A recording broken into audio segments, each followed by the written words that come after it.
In this session, we learn animal physiology, paper 4, PSC zoology. In this chapter, we learn the excretory system regarding kidneys.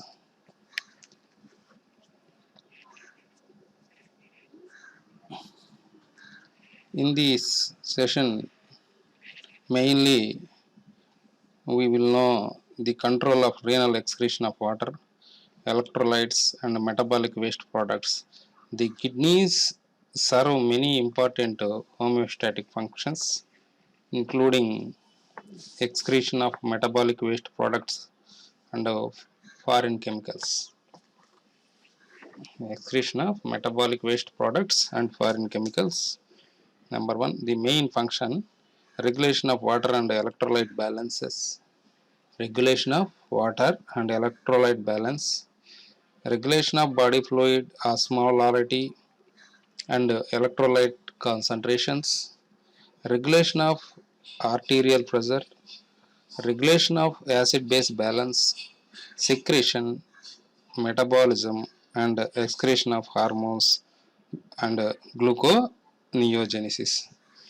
These are the main homeostatic functions: regulation of water electrolyte balances, excretion of metabolic waste products, foreign chemicals, drugs, and hormone metabolites. The kidney are the primary means of eliminating waste products of metabolism that are no longer needed by the body. These products include urea, creatinine, uric acid, and products of hemoglobin breakdown as bilirubin and metabolites of various hormones. These waste products must be eliminated from the body as rapidly as they are produced. The kidneys also eliminate most toxins and other foreign substances and the product by the body are ingested, such as pesticides, drugs, and food additives. Regulation of water and electrolyte balances. For maintenance of homeostasis, excretion of water and electrolytes must precisely match intake. If intake exceeds excretion, the amount of the substances in the body will increase. If intake is less than the excretion, the amount of the substances in the body will decrease. Intake of water and many electrolytes is governed mainly by a person eating and drinking habits, requiring the kidney to adjust their excretion rates to match the intake of various substances.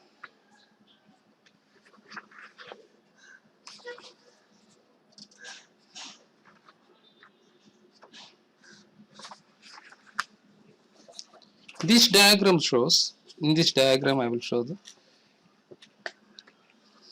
the distal end of capillaries of each glomerulus to form the efferent arteriole, which leads to second capillary network, the peritubular capillaries, the surrounded the renal tubules. This is the cross section of the kidney. We have two kidneys: ureter, bladder, urethra, minor calyx. These are the nephrons, enlarged major calyx, papilla, renal cortex, renal medulla, pelvis. This region is known as pelvis, renal pyramids, capsule of kidney. This is the ureter. The general organization of the kidney and urinary system. The section of human kidney showing the major vessels supply the body flow to the kidney and schematic the microcirculation of each nephron. The nephron is the functional unit of kidney. Nephron is the functional unit of kidney. I will show next diagram. This is nephron. This is nephron. It shows the functional unit of the kidney.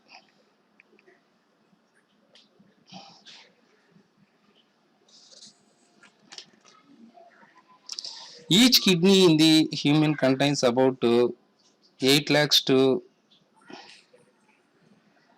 10 lakhs nephrons. 8 lakhs to 10 lakhs nephrons, each capable of forming urine. The kidney cannot generate new nephron, therefore, with renal injury or disease or normal aging, these are gradual decrease in nephron number. After age 40, the number of functioning nephrons usually decrease about 10% every 10 years. Thus, at the age of 80, many people have 40% fewer functioning nephron that they did at the age of 40. This loss is not life-threatening because adaptive changes in the remaining nephrons allow them to excrete the proper amounts of water, electrolytes, and waste products. Each nephron contains a tuft of glomerular capillaries called the glomerulus. Glomerulus. It is a tuft of glomerular. It is a glomerulus. See in this diagram, glomerulus, through which large amounts of fluid are filtered from the blood.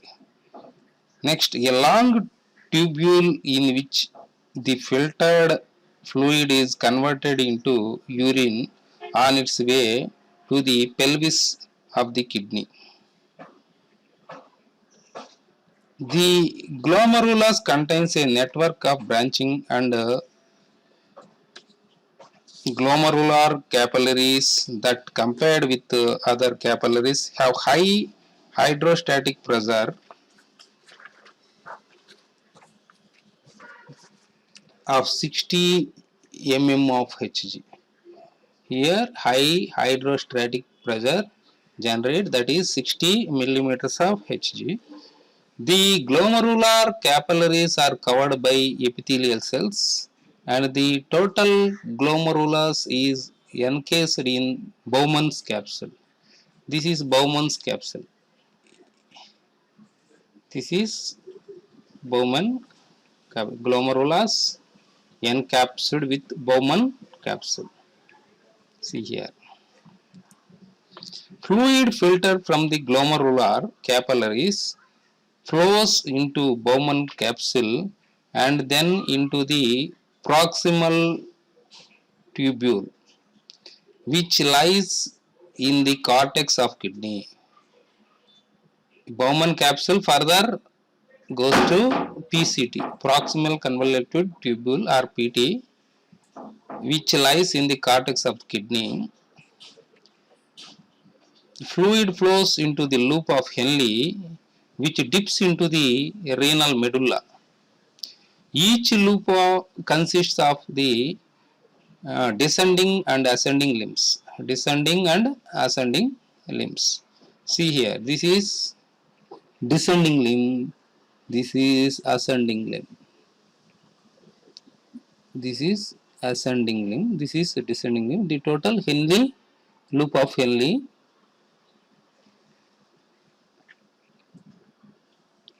The walls, descending limb and the lower end of the ascending limb are very thin and therefore are called the thin segment of the loop of Henle. After the ascending limb of the loop returns part way back to the cortex, its wall becomes much thicker and is referred to as thick segment of the ascending limb.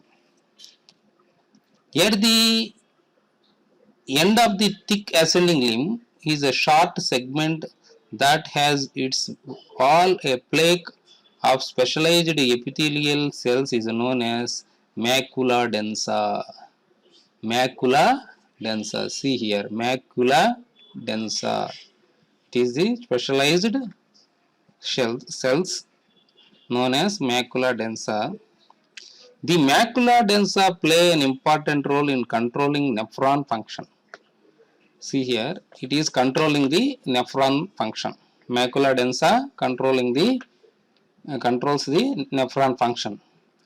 Beyond the macula densa, fluid enters the distal tubule or DCT, distal convoluted tubule, which like the proximal tubule lies in the renal cortex. This is followed by the connecting tubule and the cortical collecting tubule, which lead to the cortical collecting duct.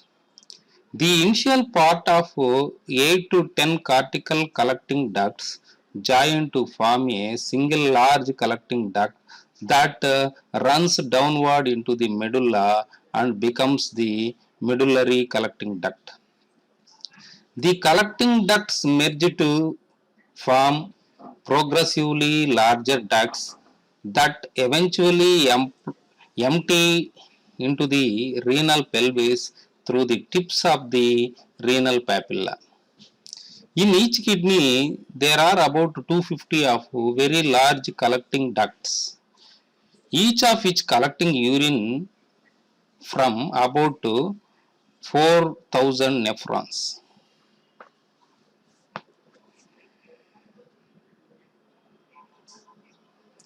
This schematic diagram shows the relation between blood vessels and tubular structure and differences between cortical and juxtamedullary nephrons. Juxtamedullary nephrons. Although each nephron has all the components, there are some differences depending on how deep the nephron lies within the kidney mass. Those nephrons that have glomeruli located in the outer cortex are called cortical nephrons. They have short loops of Henle that penetrate only a short distance into the medulla. See in the diagram, this is inner zone, this is outer zone. In the medulla, we have two zones, that is inner zone, outer zone, and cortex. See here, this is the medullary region, the cross section, cortex region. This is the cortex region. This is the medullary region. Again, medullary region contains two parts: outer zone, inner zone.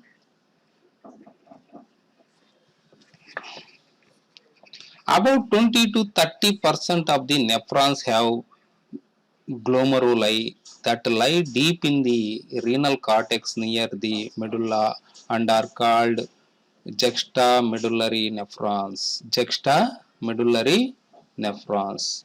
These are the juxtamedullary nephron. Juxtamedullary nephrons. These nephrons have long loops of Henle that dip deeply into the medulla. These Henle loops deeply dip into the medullary region. See, medulla. In some cases, all the way to the tips of the renal papilla. Renal papilla.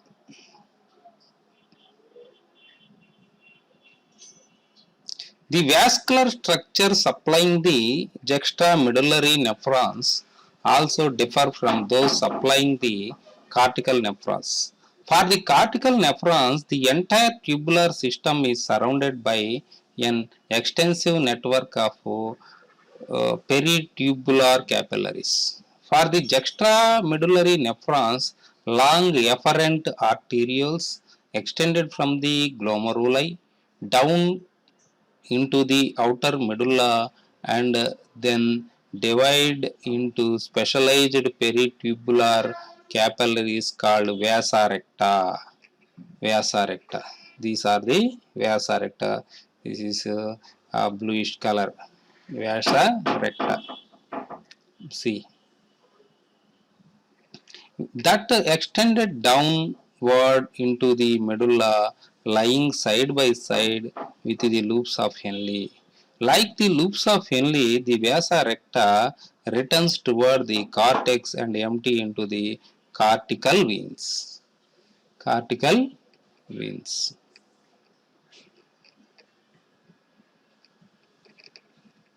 This specialized network of capillaries in medulla plays an essential role of the formation of concentrated urine.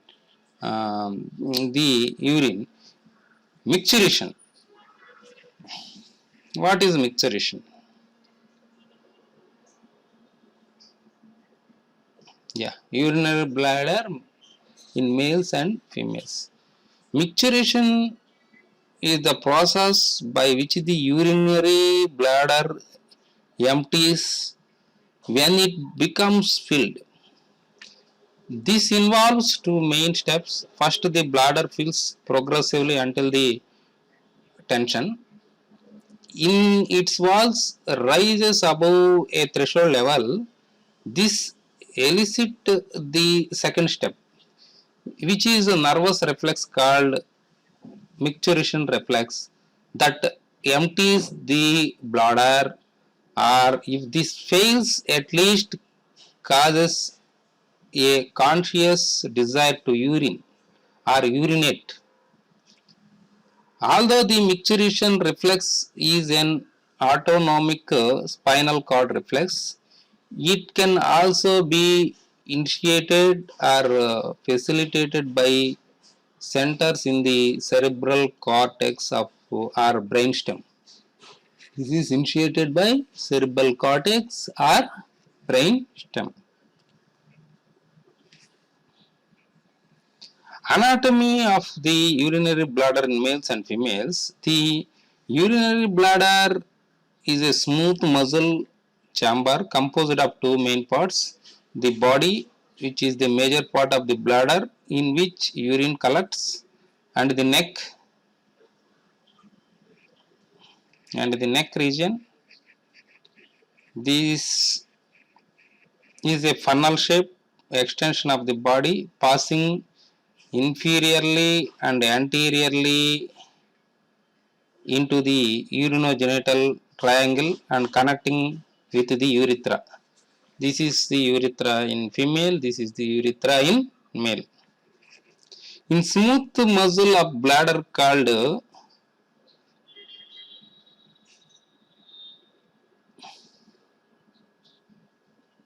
the smooth muscle of bladder is called detrusor muscle. Detrusor muscle. Yeah, this is the smooth muscle, detrusor muscle. I will show this in the diagram. Detrusor muscle. Its muscle fiber extended in all directions and when contracted can increase the pressure in bladder to 40 to 60 mm of Hg. The bladder pressure up to 60 mm of Hg, 40 to 60. Thus, contraction of the detrusor muscle is a major step in emptying the bladder. This detrusor muscle plays a key role for emptying or micturition of urine.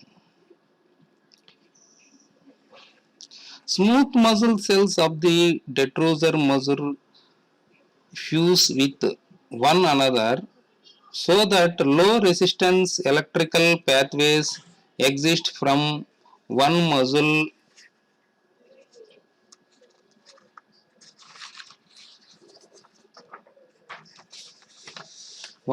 cell to the other.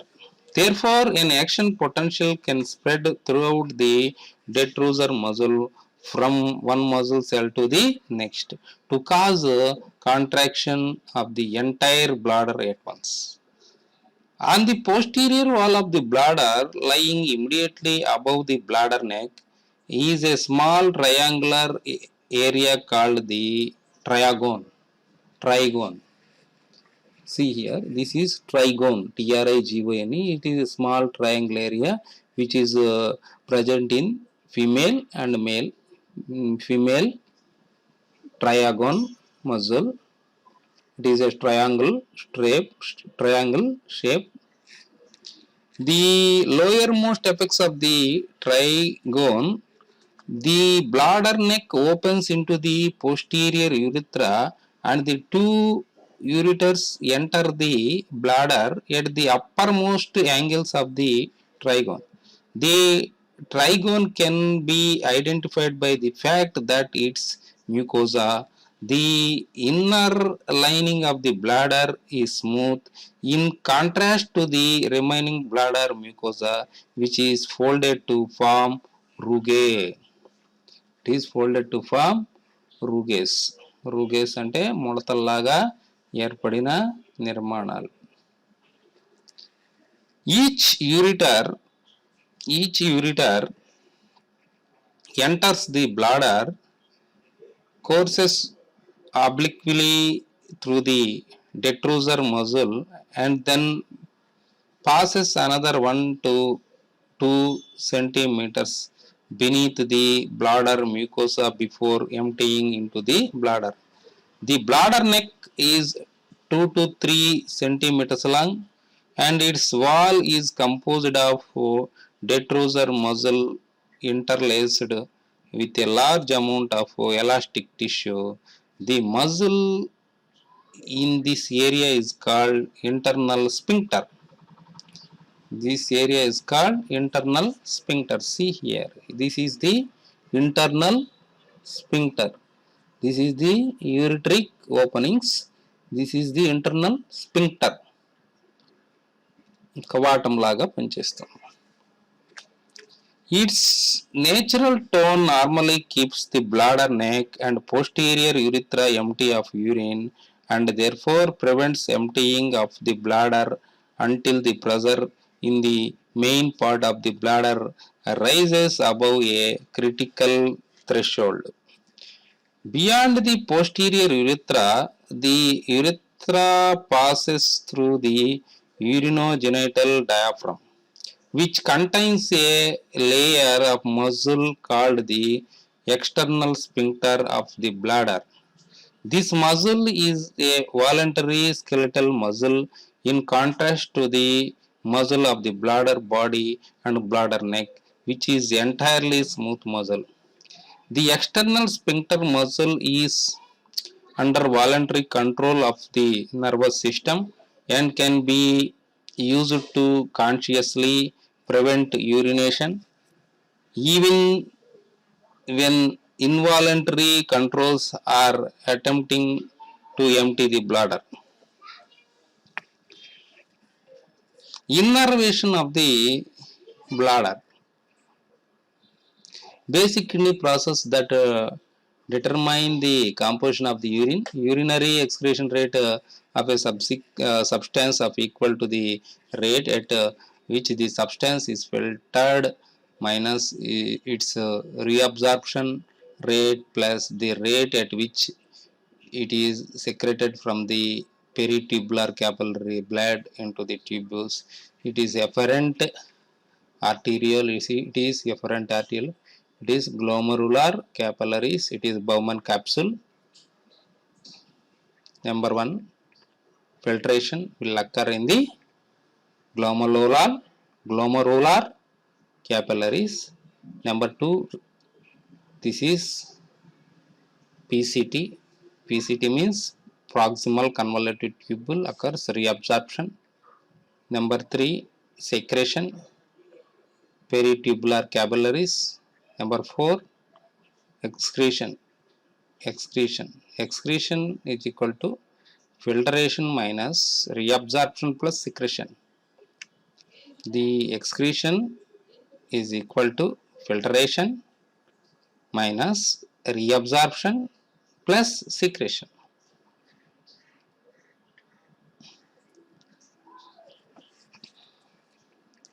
Renal handling of 4 hypothetical substances A, B, C, D here. It is very important to understand this process.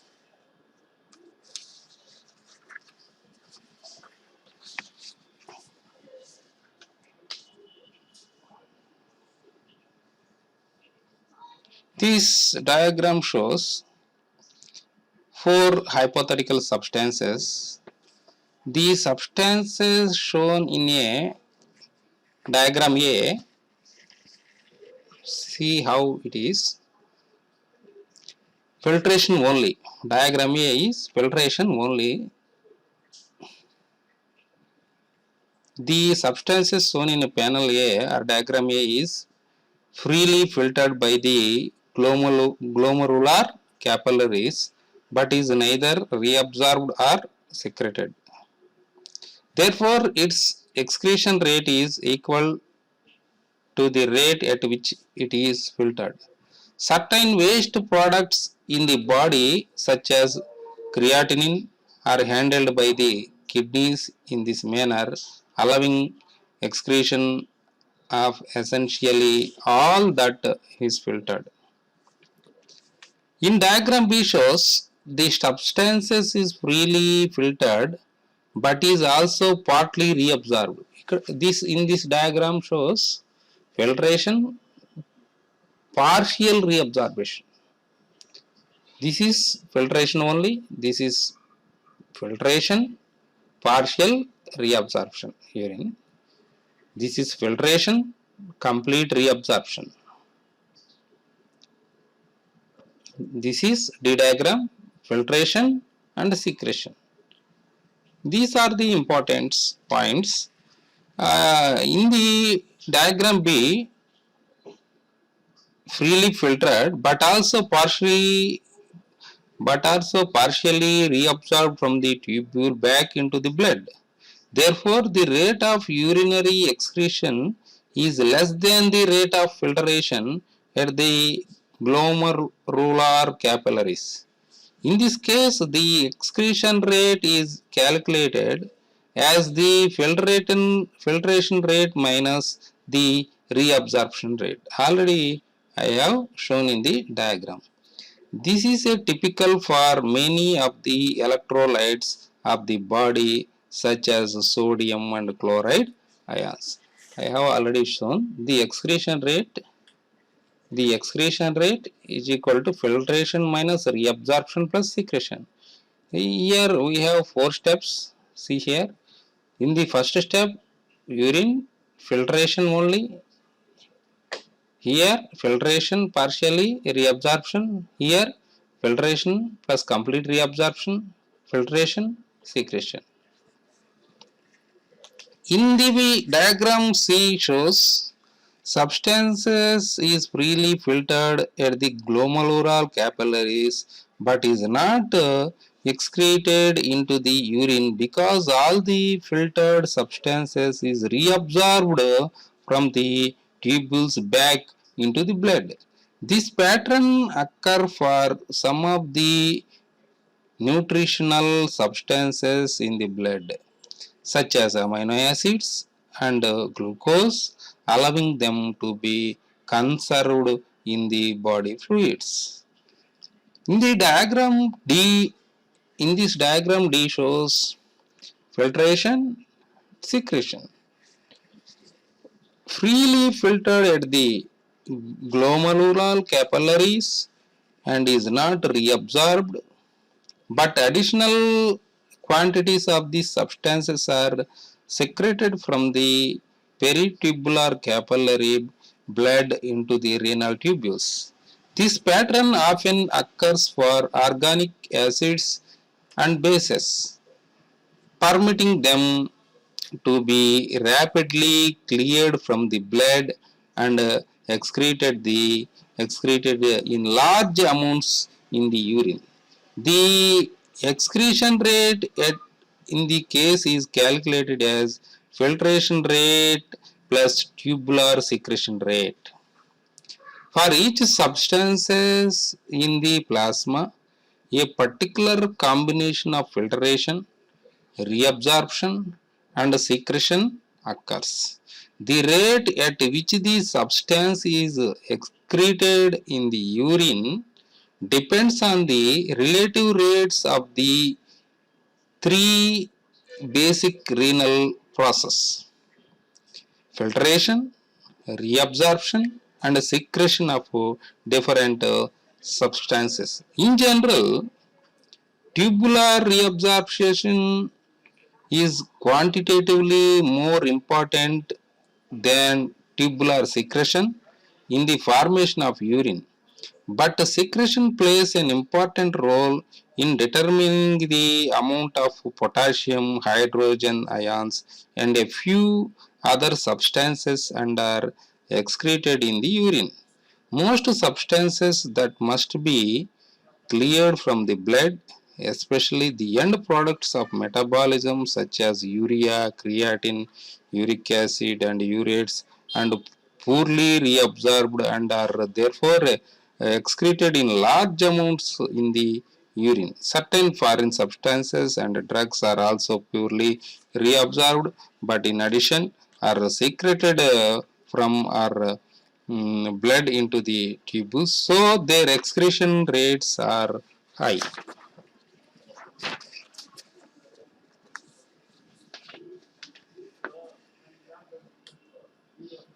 A basic ultrastructure of the glomerular capillaries. This diagram is glomerular capillaries. Cross section of the glomerular capillaries membrane and its major components: capillaries, endothelium, basement membrane, and epithelium, that is called podocytes. Split epithelium, basement membrane, endothelium, fenestration sites. This is a proximal tubule. These are the podocyte cells. Efferent arterial, capillary loops, Bowman capsule. Bowman capsule. This is Bowman capsule.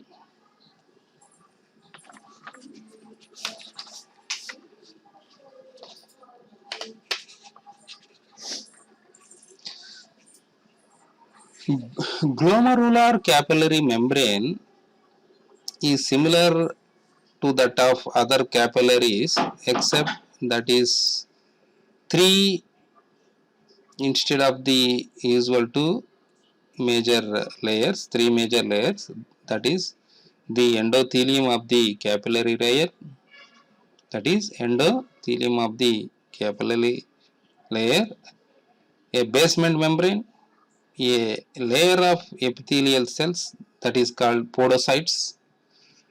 These are surrounding the outer surface of the capillary basement membrane.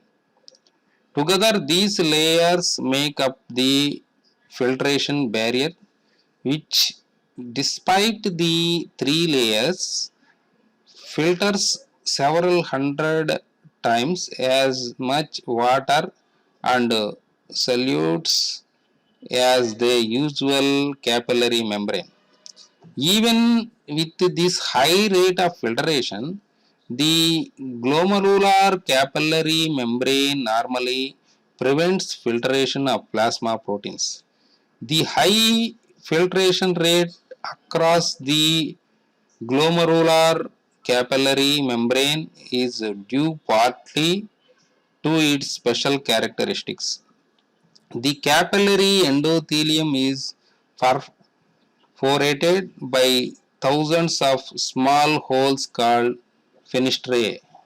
Thousands of small holes called fenestrae. These are the small holes called fenestrations or fenestrae. Similar to the fenestrated capillaries found in the liver also, although the fenestrations are relatively large, endothelial cells are richly endowed with fixed negative charge that hinder the passage of plasma proteins. Surrounding the endothelial is the basement membrane, which consists of a meshwork of collagen and proteoglycan fibrillae that have large space through which large amounts of water and small solutes can filter. The basement membrane effectively prevents filtration of plasma proteins, in part because of strong negative electrical charges associated with the proteoglycans. The final part of the glomerular membrane is a layer of epithelial cells that line the outer surface of the glomerulus. These cells are not continuous but have long foot-like process. That's why the cell named as podocytes. Podocyte means foot-like cells. Foot-like cells. పాదం లాగా ఉండే కణాలు అని. That encircle the outer surface of the capillaries. The foot process are separated by gaps called slit pores. Slit pores through which the glomerular filtrate moves. The epithelial cells, which also have negative charges, provide additional restriction to filtration of plasma proteins. Thus, all layers of the glomerular capillary wall provide a barrier filtration of plasma proteins.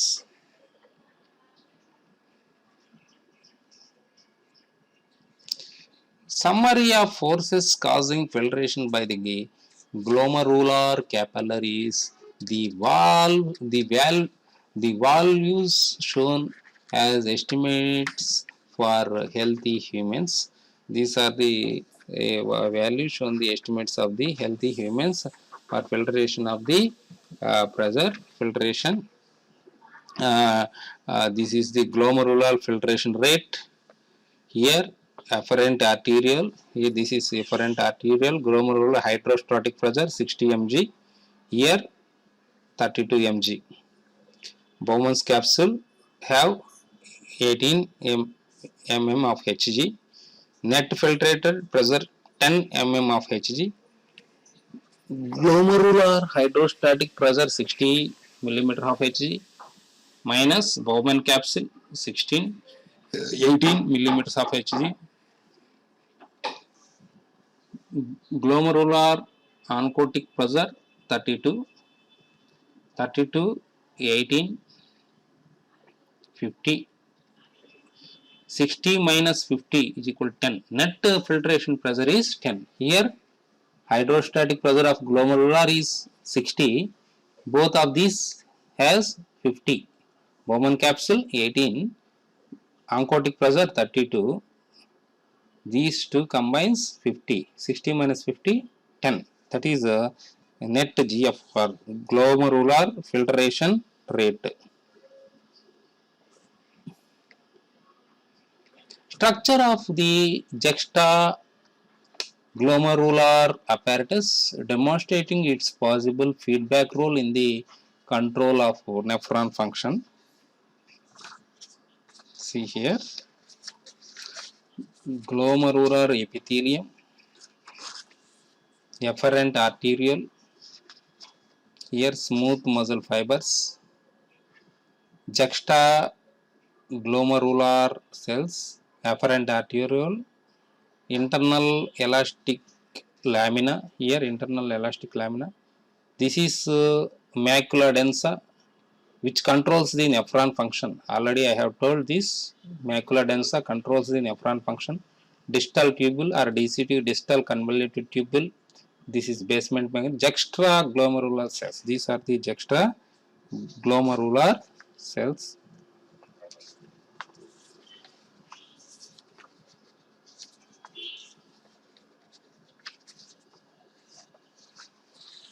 Structure of the juxtaglomerular apparatus.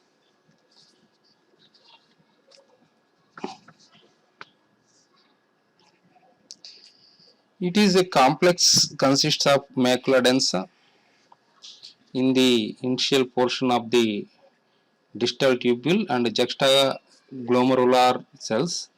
In the walls of the efferent and efferent arterioles, the macula densa is a specialized group of epithelial cells in the distal tubule that comes in close contact with the efferent and efferent arterioles.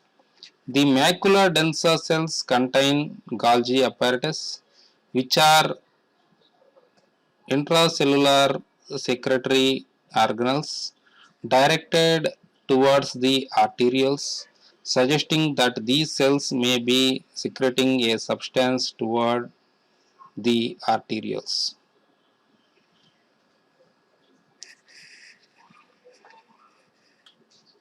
Macula densa feedback mechanism for auto-regulation of glomerular hydrostatic pressure and glomerular filtration rate GFR during decreased renal arterial pressure. Decreased macula densa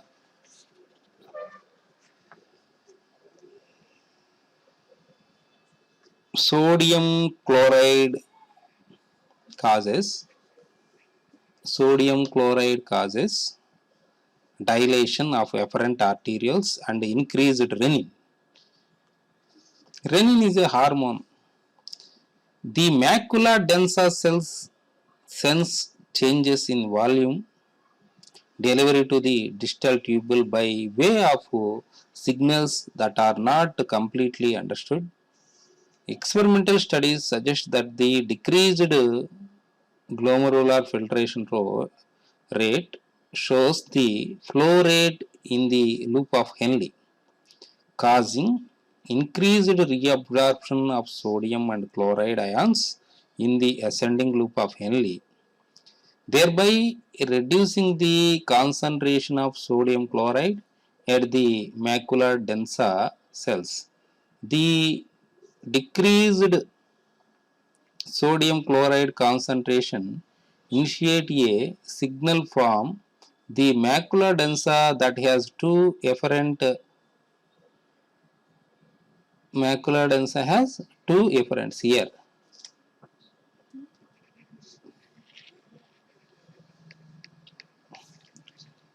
Number one, it decreases resistance to blood flow in afferent arterioles. Here, see, macula densa sodium chloride decreases afferent arterial resistance, which raises glomerular hydrostatic pressure and helps return glomerular filtration rates towards normal. Second one, it increases renin. Here. The upward arrow indicates increases, downward arrow indicates decreases. It increases renin released from the juxtaglomerular cells. Renin released from the juxtaglomerular cells of the efferent and efferent arterioles, which are the major storage sites for renin.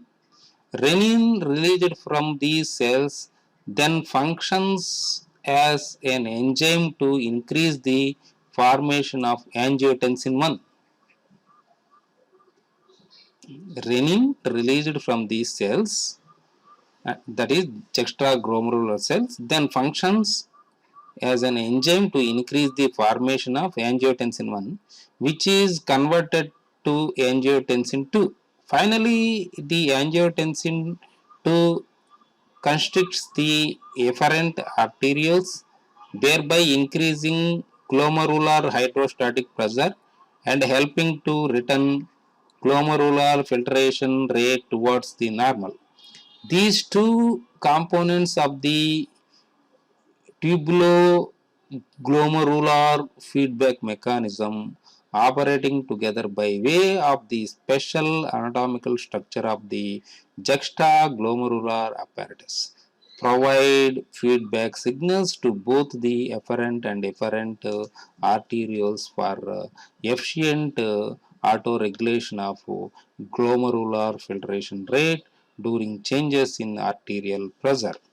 When both these mechanisms are functioning together, The glomerular filtration rate changes only few percentage points even with large functions in arterial pressure between the limits of 75 to 160 millimeters of Hg. This is the filterability of substances of glomerular capillaries based on molecular weight. Water has nearly molecular weight 8. The filterability is 1. Sodium 23. Glucose 180.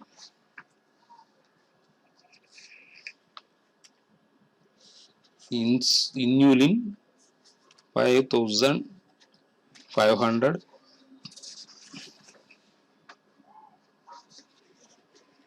Myoglobin 17,000.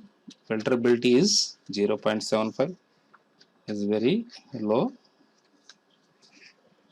Myoglobin 69,000. Filterability is 0.005.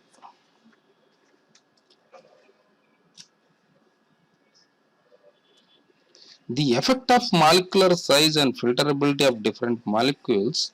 A filterability of 1 means that the substance is filtered as freely as water.